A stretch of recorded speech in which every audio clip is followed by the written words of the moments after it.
ज्या पद्धतीमध्ये कार्यकर्त्यांचा अपमान, आमदारांचा अपमान, मंत्र्यांचा अपमान, शिंदे साहेबांचा अपमान सातत्याने उद्धव ठाकरे आणि आदित्य ठाकरेंनी केला आणि त्यामुळे हिंदुत्वाचा बंड झाला आणि त्याच्यातून एकनाथ शिंदेनी बंड करून स्वतःची शिवसेना, खरी शिवसेना बरोबर घेऊन ते बाहेर पडले. त्यामुळे मला वाटतं की उद्धव ठाकरेंकडे आता कुठला विषय राहिला नाही.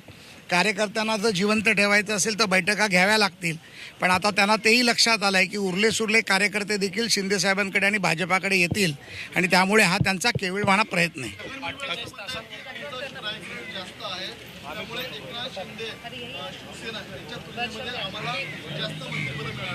मला वाटतं की या बाबतीत कोणीही काही बोलणं अयोग्य आहे. या बाबतीतलं डिस्कशन माननीय देवेंद्रजी फडणवीस, माननीय एकनाथरावजी शिंदे, माननीय अजितदादा पवार यांच्यामध्ये चालू आहे आणि हे तिन्ही नेते मिळून योग्य तो निर्णय घेतील. गृह खात्यानंतर गृहनिर्माण वरती सुद्धा जास्त केस पाहायला म्हणजे अजितदादांकडून गृहनिर्माणाची मागणी जाहीर होते त्या विभागाची. मी पुन्हा तेच सांगतो की जो काय निर्णय आहे हा तीन शीर्षस्थ नेते माननीय देवेंद्रजी, माननीय एकनाथरावजी, माननीय अजितदादा हे तिघे मिळून घेतील आणि मला वाटतं की आमच्या सगळ्यांचा समन्वय अतिशय उत्तम आहे, अतिशय चांगला आहे. त्या पद्धतीने आमची शपथविधीची तयारी देखील जोरदार चालू आहे. समन्वयाची लोकं देखील त्यामध्ये आता आमच्याबरोबर जुळलेली आहेत. त्यामुळे एक महायुतीचा समन्वयक म्हणून भारतीय जनता पार्टी, शिवसेना, राष्ट्रवादी, रिपाई आणि इतर 17-18 घटक पक्ष असे एकत्र मिळून आमची ह्यामध्ये शपथविधीची तयारी आणि युती. आज आढावा बैठक झाली होती. आढावा बैठकीत काय ठरलेलं आहे? शपथविधी कशा प्रकारे होईल? पुन्हा कोणाला निमंत्रित केलं जाईल? किती लोक येणार? मला असं वाटतं की आढावा बैठकीमध्ये प्रत्येकाच्या जिम्मेदाऱ्या वाटल्या गेल्या. यामध्ये माननीय देशाचे आदरणीय पंतप्रधान नरेंद्र मोदी, सन्माननीय केंद्रीय गृहमंत्री व आमचे नेते अमितभाई शाह, सन्माननीय संरक्षण मंत्री राजनाथ सिंगजी, सन्माननीय राष्ट्रीय अध्यक्ष JP नड्डाजी, या व्यतिरिक्त शिवराज सिंगजी चव्हाण असतील, माननीय नितीन गडकरी असतील, असे अनेक 9 ते 10 केंद्रीय मंत्री येतील. 19 राज्याचे मुख्यमंत्री व उपमुख्यमंत्री या शपथविधीला येणार आहेत. ह्याबरोबरच सर्व धर्मीय गुरुवर्य, साधू संत देखील आशीर्वाद देण्यासाठी या शपथविधी सोहळ्याला येणार आहेत. आणि त्या व्यतिरिक्त जवळजवळ लाडक्या बहिणी या 5 ते 10 हजाराच्या घरात येतील. त्यांची वेगळी बसण्याची व्यवस्था केली आहे.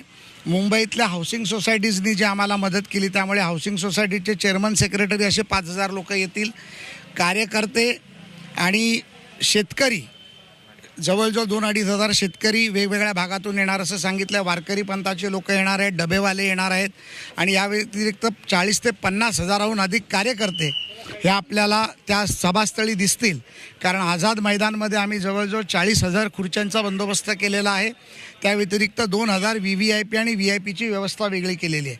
आणि मला वाटतं की हा एक अद्भुतपूर्व सोहळा हा अखंड देशात पाहायला मिळेल. आणि महाराष्ट्रामध्ये जिथे जिथे LED स्क्रीन आहेत त्या LED स्क्रीनवरती हा शपथविधी सोहळा लाईव्ह केला जाईल. हा प्रश्न मला वाटतं तुम्ही GADच्या सेक्रेटरीला विचारलात तर बरं होईल, परंतु नियमानुसार माजी मुख्यमंत्री म्हणून त्यांना सरकारच आमंत्रित करतं. आता येणं न येणं का कोतेपणा दाखवणं हा त्यांचा प्रश्न आहे.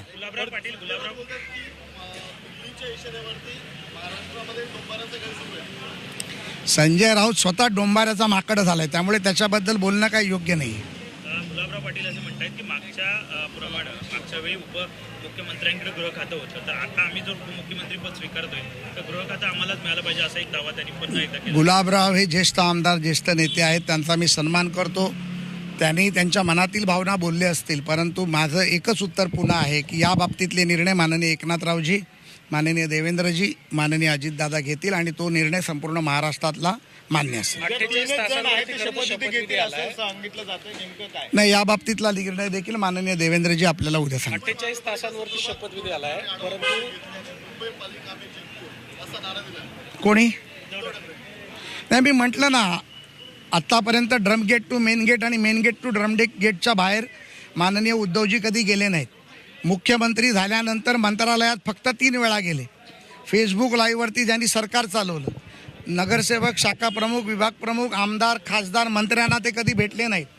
आता हातातली सत्ता गेली, पक्ष गेला, चिन्ह गेल्यानंतर आता त्यांना कार्यकर्त्यांची आणि नगरसेवकांची जाणीव व्हायला लागली.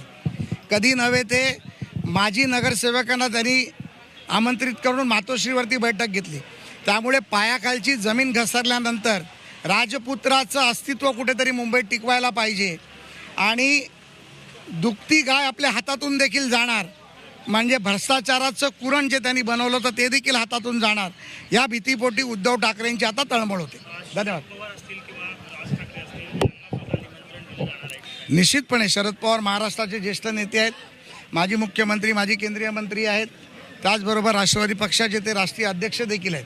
त्यामुळे त्यांचा हा सन्मानच आहे आणि मला वाटतं राज्य सरकार त्यांचा सन्मान निश्चितपणे ठेवेल आणि माननीय राज ठाकरेंना देखील याचं निमंत्रण निश्चितपणे दिलं जाईल.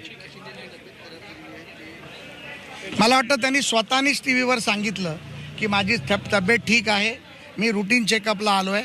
शिंदे साहेबांची तब्येत कधीच खराब होऊ शकत नाही. एक ढाण्या वाघ जर या महाराष्ट्राने कोणी पाहिला असेल तर ते एकनाथरावजी शिंदे आहेत. त्यामुळे वाघ कधी आजारी पडत नाही.